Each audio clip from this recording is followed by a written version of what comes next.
Hey guys, Paul from Ashen. Hi, Paul! I'm the book day for the week of June 28th. We're going to get started right now.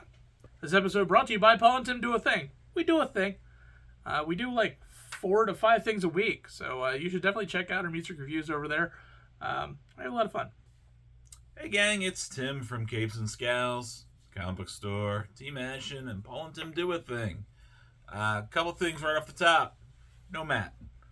No Matt this week, and no Paul next week. There will be a trade review that goes up next week instead of our normal video. Just so you know, Paul will be doing awesome, cool things, though. It is going to be the 1-year anniversary of his podcast, CAMPFIRE Ashes. So he's doing some stuff for that. But make sure you listen to that when that comes out and say, hey, congratulations, you did that thing. He would love that. Right, Paul? I would. He would love it. He loves recognition. He's like, he just eats it up. But you got me. You got Paul this week. Let's talk about these trades. I have a young reader board book here, which is a little Hulk trouble for Spidey and his amazing friends. Silly. We got Megaton Archives. If you're not familiar with Megaton, this is I want to say early 80s comic. A lot of people got their start, got some recognition off this book. Liefeld and Eric Larson in particular make appearances on this book. And we go on to do a bunch of great things right afterwards. We got New Mutants, Volume 3 of their Epic Collection, which covers issues 32 to 44. It has the first Psylocke, and it has some other cool tie-in books in it. We got Saturday Morning Adventures, TMNT. I reviewed issue 1 of this, and I absolutely loved it. I'll be picking this up. I think it's a really awesome book. Crisis on Multiple Earths, Volume 3. If you enjoy everything Crisis, this is the tie-in stuff that goes around it. This is the newest one, so 3 volumes, but I don't know how many there are in total, but this story just is so big and so good. And if you just were like, man, I need more, this is the way to go. We've got The Flash. This is volume 18. Isn't that refreshing? Volume 18 of The Flash since Rebirth happened. And I've been slowly reading this every once and again. And every time I pick up The Flash, I've enjoyed it. So I've been liking what they've been doing. The Punisher has an epic collection. Volume 2 for him, which does include Circle of Blood, which is that first miniseries of him. We have the hardcover for Dark Crisis. Interesting story. We reviewed a little bit of it on here.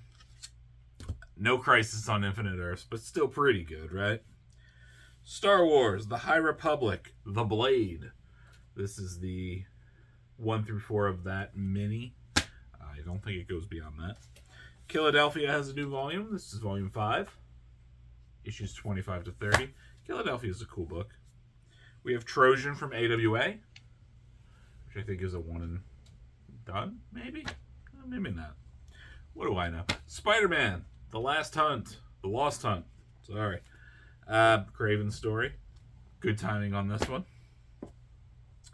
Batman, Detective Comics. This is volume 2, which tackles Fear State. I wanted to say Fear Street. That's not the same thing at all.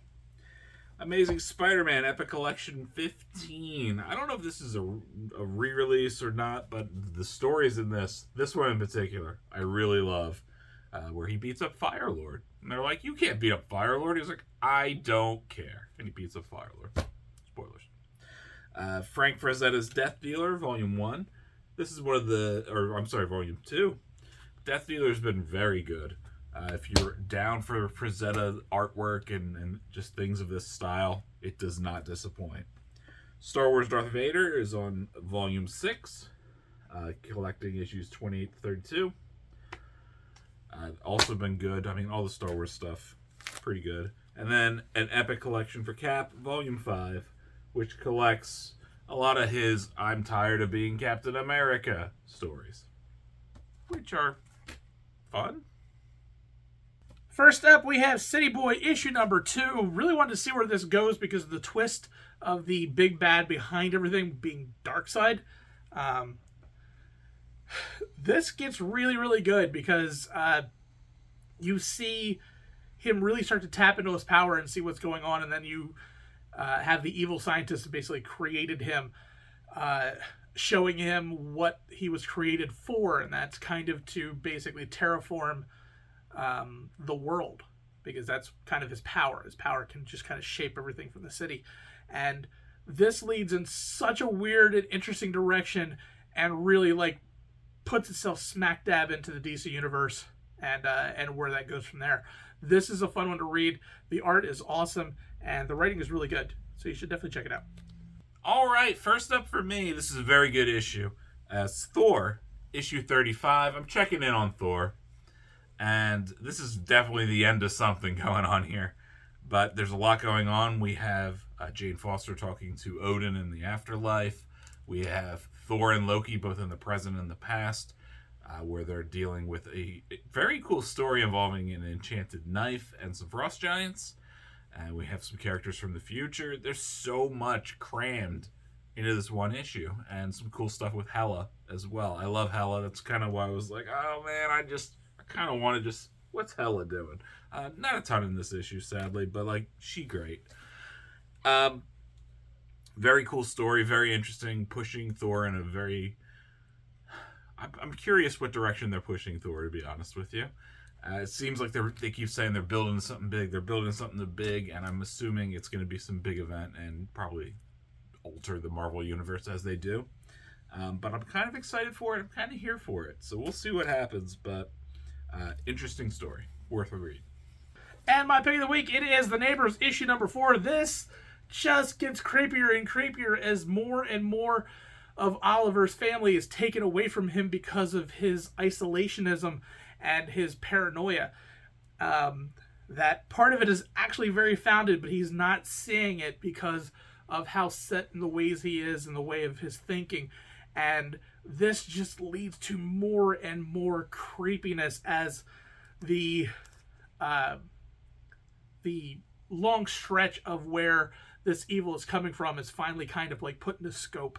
And man, it is good. It is so creepy. They do this so very, very well from the writing standpoint of making every character feel more and more alone, and that kind of helps them be picked off one by one as this goes on. I can't wait to see how this goes.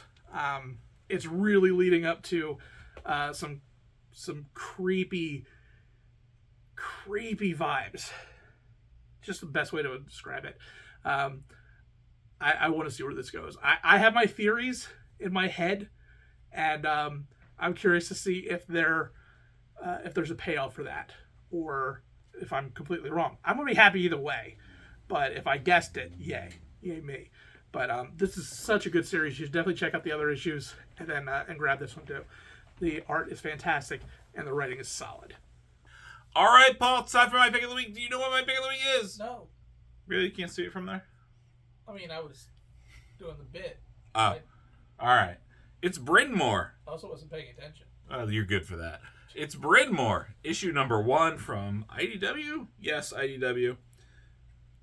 Good guess. This is Steve Niles' book, and I like Steve Niles. You usually know what you're getting with Steve Niles, some variation of horror. There's not a ton in this until you get to the end. There's a strong build of, this guy is unliked. His whole family, in fact, is unliked. The island that they're on is named after him, and he's come back after many years. It's named after his family, his great-great-great-granddad or whatever. And he is still, to this day, not liked.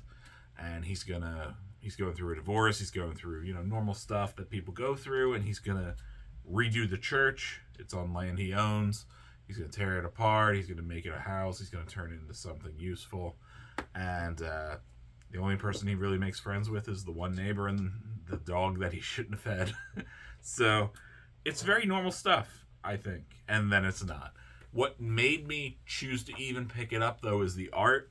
I think the art by Damian Worm, great name, is really what sold me on it. Because he has a painterly kind of quality to it. I don't think this would show up good on the camera to show you, but his art has an ethereal feel to it. To the point where I was almost like, is something happening here that is supposed to be some sort of either magic or demon or something like that.